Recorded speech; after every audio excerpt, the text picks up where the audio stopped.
NRC कामगारांचा नव्या कराराला तीव्र विरोध. 200 कोटींची भीक नको, न्याय हक्क हवा, कामगारांचा निर्धार. मुंबई येथे पार पडलेल्या मॅनेजमेंट आणि कामगार युनियन यांच्या बैठकीत कामगारांसाठी 200 कोटी रुपये मंजूर झाल्याचे वृत्त समोर आले होते.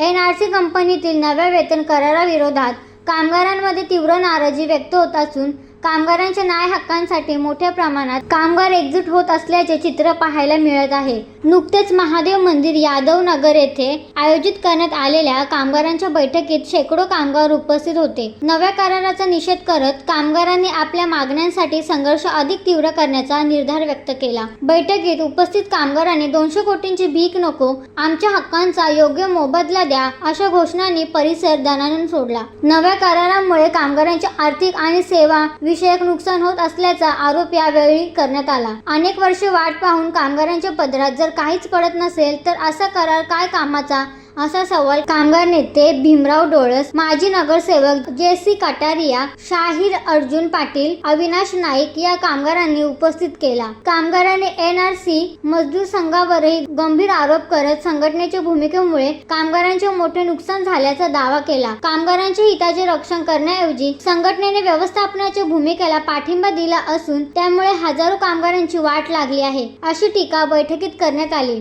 विशेष म्हणजे या बैठकीत देशाचे पंतप्रधान नरेंद्र मोदी, केंद्रीय गृहमंत्री अमित शहा आणि महाराष्ट्राचे मुख्यमंत्री देवेंद्र फडणवीस, उपमुख्यमंत्री एकनाथ शिंदे, आनंद दिघे यांच्या प्रतिमा झळकत होत्या. कामगारांनी केंद्र व राज्य सरकारकडे आपल्या न्याय मागण्यांकडे लक्ष देण्याचे आवाहन केले. कामगार नेत्यांनी सांगितले की कामगारांच्या हिताला बाधा पोहोचवणारा कोणताही करार स्वीकारला जाणार नाही. आगामी काळात मोठ्या आंदोलनाची दिशा निश्चित करण्यासाठी विविध बैठका घेण्यात येणार असून सर्व कामगारांनी एकजुटीने लढा उभारण्याचा निर्धार व्यक्त केला.